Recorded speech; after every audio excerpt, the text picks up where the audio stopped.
And I got to deal with this. This thing could chop my head off. Oh, he got it. That's high skill. That was high skill. We'll talk about reactivity. Nice. That's a pop. So you get that club length. That's nice. Yeah, I'm in. All right. I'm in. All right. Wager set. Wager set. Whoever wins this hole, 15 reps, deadlift, whatever's on the bar. Could be anything. Could be 450. Could be the world. 125. Don't mess up though. Pressure's on. Pressure's on me. Pressure's on, coach. Tie game. Oh, it's got a little tough right there in that corner. This coach. is a tough angle. I'm not happy about it. Oh! Let's go. Let's go. Wow. Yes. I can't believe I missed that. 15 deadlifts. 15 deadlifts for my guy. See, the difference is. Yeah. Oh, baby. I think you need some coaching. I don't know. Yeah, it's looking heavy, coach. Looking real heavy. Looking real heavy.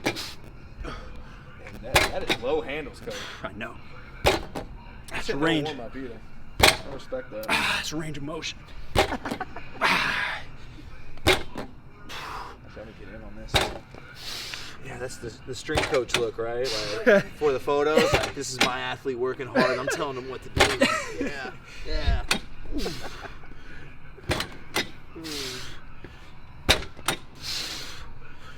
I have no idea where I'm at. I think 12. Okay. I think it's like the weird strength coach counting in my head, like the Internal counting. You subconscious got that counting. too, yeah. I think that's where it's at. I just don't have it as an athlete.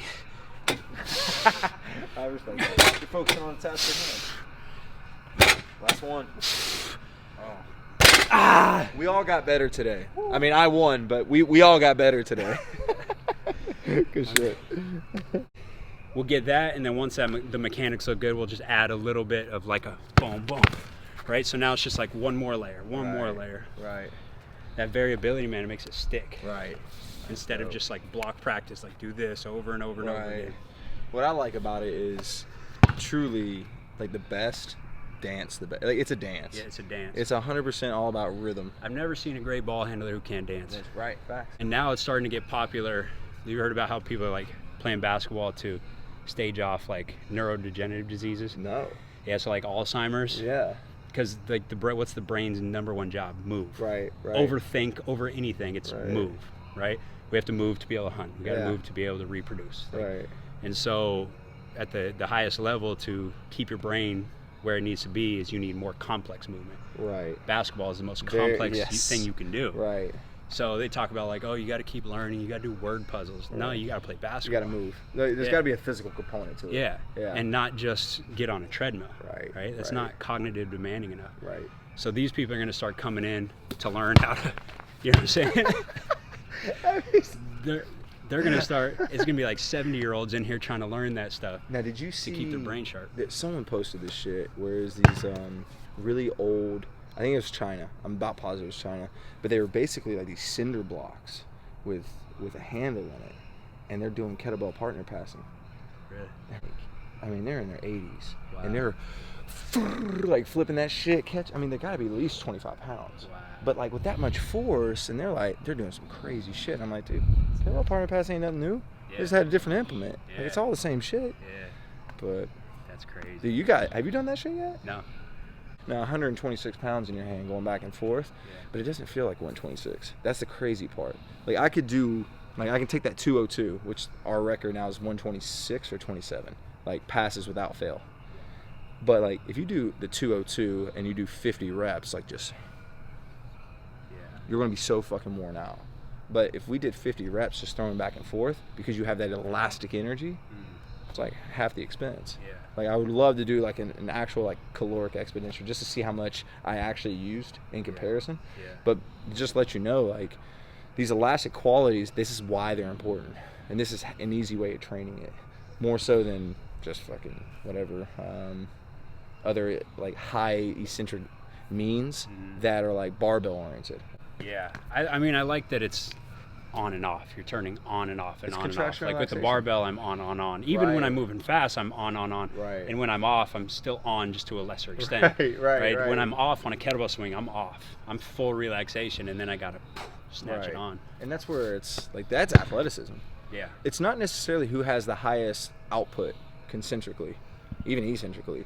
It's who can turn it on and off the fastest. Exactly. And then it's cyclical. And that's where I was like, fuck, man. Like, you want to talk about fascial? You want to talk about like being fascially driven or elastic and reactive? Like, you're not going to get that through this. No. No, Like, not at all. You know, beginners, you get stronger at relative strength. You'll have carryover to sprinting and jumping, but then it's done. It stops quick. It stops hard. You can get that like beyond, like halfway through freshman summer. No, I would say freshman summer. You could probably get that. I agree. And then at that point, you just tap it every once in a while. Yeah. And then do all the other means. I like that. 'Cause there's definitely a tax on it. Like, you get strong, but there's always something that comes on the back end. It's Absolutely. like, Absolutely. well, I gained a little bit too much mass because I was chasing that extra 20 pounds on the squat. Right. Or I made a fiber tight because like anybody who's like a type 2X, which very rare in humans, but some of our freak athletes, like the Olympic sprinter is 26%. That's nuts. That's a different human than me. You know what I mean? It's a whole different species. And so to think that, oh, I do high volume strength training, it doesn't affect me, but for him, that's way different. It'll crush him. Because we know that type 2X translate back to type 2A. With even high volume or heavy load strength training, basically any real exercise, even endurance, anything they do is going to turn them that way, unless they go out and be a sprinter and take a long duration. Plyometrics is another thing that's shown it does not make a fiber type transition. So fast things, it's the best of both worlds, because you can train those fast twitch, but you're never taking those 2X and moving them to 2A. Right. But in the weight room, we're always making that conversion. But it doesn't catch up to most strength coaches because we're not that. We're 1% type 2X. And so we don't have that same tax on us. Right. And that's what's so interesting is we always think, like, because that what made everyone stronger, like, fuck worrying about general strength. Like, take the freaks. If it works for them, there's a reason why it works. We can't take what worked for a white farmer kid who knows how to grind and has none of that and take that to my Jamaican sprinter and say, oh yeah, that's that's really going to build your tissue and do all these magical things. No, you just robbed them. You taught them how to co-contract and co-contract during a long duration. And what's that's going to do?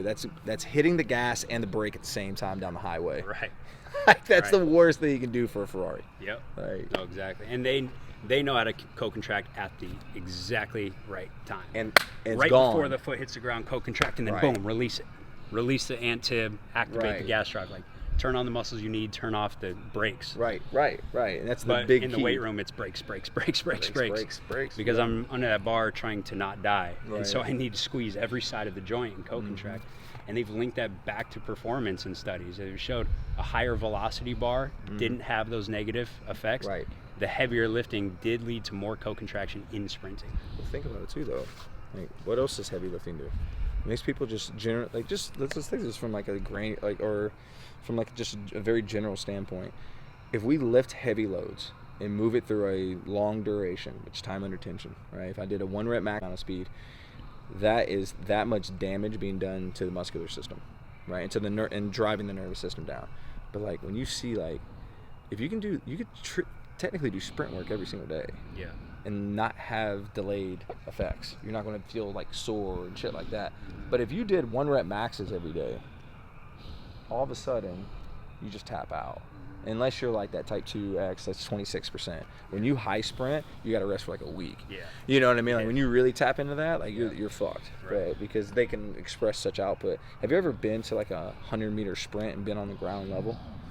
Supposedly you could feel, it's like, like, people in the audience can actually feel the ground. That's crazy. And it's like, because they're putting that type of force into the ground.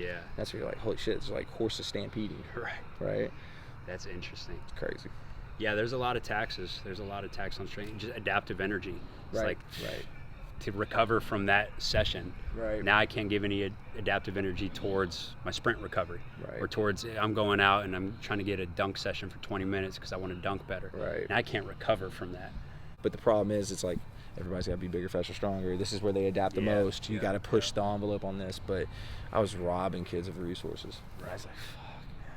I think we all come to the conclusion as strength coaches eventually that it's like when we're doing lifting, we're strictly doing it for injury reduction. Right. Like we're just trying to get some general tissue quality. Right. And so then once you make that switch, it's like, should I be so married to the back squat? Because before, why did we pick a back squat over a leg press? Because we said, well, it's more similar to sport. You're standing up, it looks like a jump. Right. But now we know, once you get enough years in it, you're like, oh, that doesn't translate anyways. Right. So is a squat that much better than a leg press? Right. Is it that much better than a belt squat or a single? Right. Like, why is the squat the king? Right. So I think eventually you come back around and you're like, oh, actually with strength training, we're just going after some general tissue quality.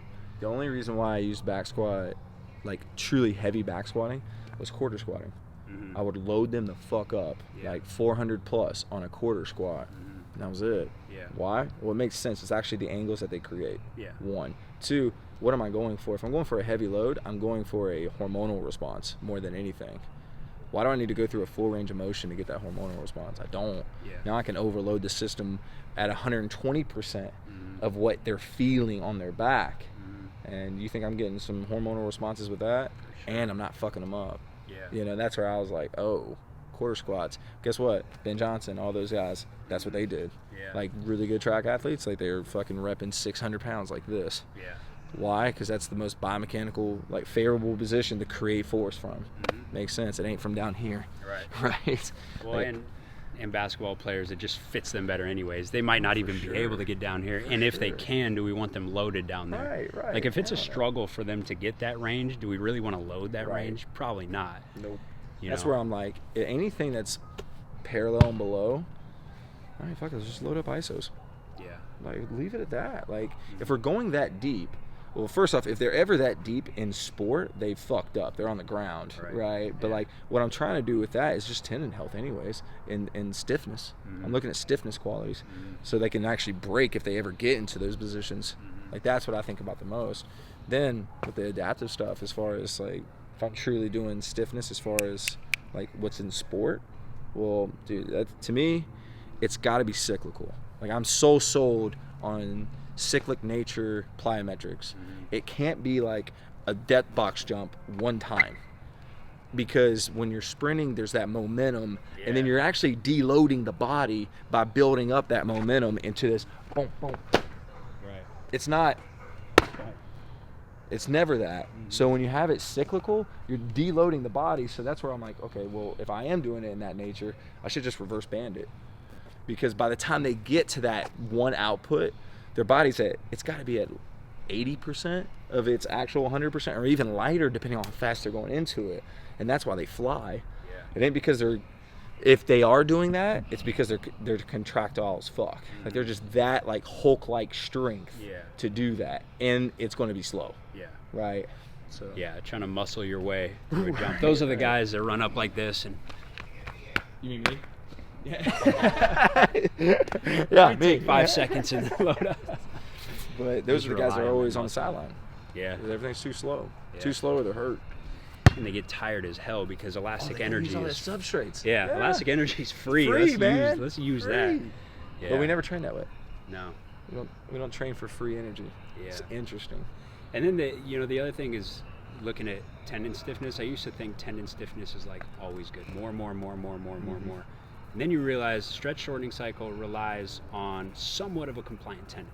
So we don't want to be completely compliant, but we don't want to be on the crazy stiff end. Right. Crazy stiff end is good for rate of force development, but you're not Bad getting for as much. right. Yeah, bad for actual stretch shortening. So I might be able to get concentrically really good because you have less electromechanical delay. So brain fires, muscle contracts, pulls on the tendon, it's stiff, so you go. Right. There's no electromechanical delay. But now from a drop, I need a little bit of compliance to actually be able to lengthen and store that elastic energy. So I think we always think of like stiff, but I think we need a certain level of compliance. That's also why I think when a lot of people get really strong, these elastic athletes who get really strong, they change that stiffness in the tendons. From there, that perfect balance I was just enough compliance with just enough stiffness. And now, what do we know about heavy load strength training? Trends you towards stiff. Right. And so now, all of a sudden, I'm not storing up the same elastic energy. No, I agree with that. So it's like you're robbing Peter to pay Paul. So yeah, we increase rate of force development, and our squat jump looks great, and we're like, yay, we're winning. But in reality, like, their approach jumps might be going down, because they weren't relying on muscle in the first place. They were relying on more tendon. Right. And it's always funny because here's the number one question you can ask every basketball strength coach, and they'll rarely say that it's the same. If you ask them the best basketball player you've ever had, will they all say your best best weight room guy? No. It's never. And like a famous track coach, I forgot who said this, but he goes, if the best athletes you have aren't the best at the lifts that you're prescribing in the weight room, you're prescribing the wrong lifts. And then I was like, oh, fuck, that's brilliant. That's interesting. Yeah, I was like, that makes sense. And then when we did and that's what transitioned me a lot into those trap bar clean pull variations. Because when we put a tendo on that, I put them in a quarter stance, or on block, so they're here, and all of a sudden their tendo numbers were like insane compared to everybody else. I'm like, yeah, I put them in a position because that's what they're good at. That's what makes them athletic. Holy that makes sense. I put them any lower, screwed. Yeah. Right? Because they don't rely on musculature. They don't rely on contractile elements. They rely strictly on tendons. Yeah. And that's what I was like, fuck. That's a good quote. Somebody did a study on NFL. I think it was Brian Mann, and he looked at first string NFL, second string NFL, third string NFL. Third string was the strongest. Second team was the second strongest. Right. Starters are the weakest on the team. Right. Weight room numbers, squat, deadlift, bench. And that's football. That's a sport where strength matters more. Matters the most. Way more than in basketball. So then, in that case, where do we matter? That's what it comes down to. Yeah. Where do we matter? But that's a good realization to come to, because then you pivot. That's what's necessary, is being able to, I'm here, let me reverse pivot and go the other direction. Right. Because then you start to find But most of the field, you know what? That's what I'm going to talk about. Thank you. The power of pivoting. Yeah. Because no one in traditional, especially in the collegiate realm, everybody's so fucking dogmatic. It's like, I'm a big three guy, or I'm a Olympic guy, or I'm this, and they just say dogmatic, and they drive results because they stick with it. But it's like, is that actual output that you're seeing on the field? Yeah. And if you have really good athletes, at the end of the day, yes, they're going to confirm that. But they're only confirming it because their genetics can handle your bullshit and still overcome that and be great at the sport. Right. Because that's really what it is. If you're in SEC football, I'm not saying there's good strength coaches or bad strength coaches, and you could do a fucking HIIT program, or you could be on Soul Cycle, and you're still going to win a national championship. Right. You know what I'm saying? Yeah. And so that's where it's people become confirmed. Despite what you're doing to them, instead of because of what you're doing to them. 100%. And that's when you're like, man, they can just handle it. Yeah. At the end of the day, they can just handle it. But as far as improving explosiveness, improving performance, we got to match what they're doing, and that's plyometrics and agility. But how much can we do?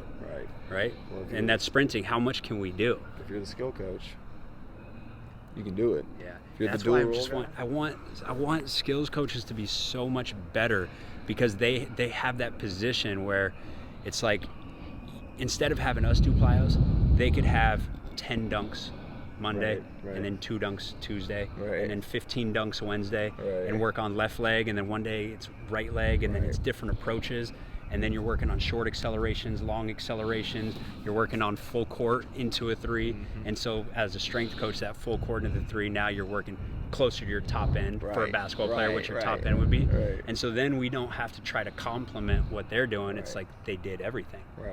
But the skills coaches don't look at it in terms of that. All they're looking at is shoot this shot, do this drill. But if it'd be really interesting if you actually truly had a program manager, where you had someone who was you do it by a constraint-based approach. For example, if we're setting up a practice, a team sport practice, and our theme of the day is intensity, right? We need high outputs on the court. Well, the only way to truly get high outputs is one-on-one. It's a great way of getting it. or 3-on-3. Like if you're a 3-on-3 on this court, you're getting unbelievable outputs. If you go 5-on-5 in a half court, what room do you have to have outputs? Right. So now it's a constraint based. It's based on the environment and what you're allowing to happen within that environment. So now I can have those high excels and I can have those high decels in 3-on-3. As soon as they came out with like 3-on-3, like Team USA 3-on-3 or these 3-on-3 tournaments, I knew 100% rates of injury are going to skyrocket. Why? Because they can produce more force because there's more space to do shit, you know, which makes a lot of fucking sense. But imagine if you take that from we're theming the day. So strength coach, if you're doing 3-on-3, if we're doing like 3-on-3 in practice, let's just say, then in the weight room, what are we doing to complement that? Like we can prime that and prepare that, and then they go do that and it's mimicking the action. So now we look at it from a daily approach. It's like, okay, that was very tendinous based. So everybody needs their vitamin C and their collagen today. Right. You know what I mean? Oh, we're playing full court 5-on-5. Okay, we can do bodybuilding. Like we can do contractile stuff today. Because fuck, they're not doing that shit. Like it's very strategic. Like it's, you know, like they're grinding in the post. Like they're doing all these things. Like that makes sense to me. And then all the way down to like somebody to oversee and understand whatever move they're working on, what is that stressing? So if I'm like, if I'm working on this over and over again and I get 50 of those, that's very patellar. So then if I go in the weight room and squat, now I'm coming away with some patellar tendonitis the next day. And so like understanding, oh, if they're doing a side step, we're getting more hip. And so we're less stressed to the knees. So, okay, let's go ahead. Let's squat. Let's do a rear foot elevated. And so like being able to like, you know, somebody who oversees all of that.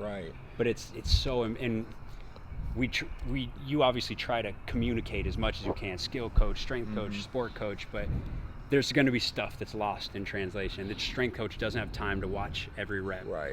So what I did just like as a safety net at Stanford was instead of doing like undulating or conjugate or whatever like methodology to get guys bigger, faster, stronger, whatever, I just themed out from what I know they do in sport. And I'm like, okay, there's a vertical displacement, there's a horizontal displacement, and then there's change of direction. And we go from the entire force velocity spectrum within that day.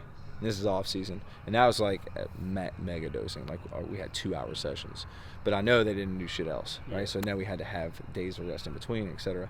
But we'd start off on the field, on the turf, and then we'd eventually work our way to harder surfaces. But we're doing the same drills. And the only thing I did was introduce a new surface. But anyways, like I think I had it where Monday was vertical, Wednesday, because it's high, you can create higher outputs horizontally, like high-end sprinting, and then Friday was our change of direction or something like no sorry, it was vertical, change of direction, and then Friday was sprinting, like high-end fucking sprinting, because now I know they'll have 2 days to recover from that. And that's what we themed the whole day. So we'd start off in the wrestling room and everything was oriented and positioning, you know, ankle dorsiflexion, whatever, and doing like really extreme, like plate loaded, heel elevated squatting, you know, from an organization, and then a little bit faster with a little bit more load, and then we'd get really, all right, fuck it, for front squatting pretty heavy or whatever we're doing. Then some accessory work to complement the jumping pattern or the vertical displacement, and we would do that with every theme. I like that. That was simple. Like that. If you do that and then you add the basketball aspect to that, it could work. Yeah, I like that it also gives context to the weights that you're doing, because if that's your vertical day and it's like I'm front squatting, but in that day they're also jumping, I feel like it's more likely for that to actually translate, because it's giving context to the body. It's not like a full like squat day where I'm not jumping at all, and then I don't jump until Thursday, and it's like the body has from Monday to Thursday to adapt to this slow heavy squat. Whereas if we had just complexed it with an actual jump. But what's so hard is like, how do you pull that shit off in team sport? Like there's the tactical aspect. Oh fuck, like that throws everything off, right? Now you got reactivity. That throws everything off. So that's where it gets pretty complicated. But I feel like if you just if you have general themes, you'll clean up most of the shit. You know what I mean? I like that. I mean, it's better off season, but still, you know, it depends on who you're dealing, like who's the skills trainer. For me, all I ask is like, don't do dunks. Don't do dunks right now. We know they can dunk. Like, let me get some jumps with them so that I can at least work on technique. Right. So they only get X amount of jumps per day. I want to take care of those. Right. You work on some skilled layups because that's what they need to work on anyways. Right. Like, they don't even need to work on their dunks. Now later on, let's pair those two together. Right. So before they go off to training camp, now let's get your conditioning and your session, your skills, and your dunks all in one. Right. Like, it's paired all together. But early on, that's all I ask. Just don't kill them early on, conditioning wise, and please don't let them dunk. And then I walk in their workouts and NBA dunk contest. At the end of the sessions, as always. But that's funny. That turned into like an impromptu podcast. I know, right? Sure did. We didn't even plan that. I just lost in mini golf, and then my punishment was 15 deadlifts, and then we shot a couple shots, and then we did an impromptu podcast. And then I got a little bit of work in. Oh yeah, you I got a little bit of work in. I forgot about that. Jeans. We and worked some on loose ones. Some hip flips in the jeans. Rip the jeans on the hip flip. My man. Good shit. Stuff. Oh, end it on a make? Oh, come on. Don't let me mess it up like that. Okay, that's why we can edit. Yeah. Oh.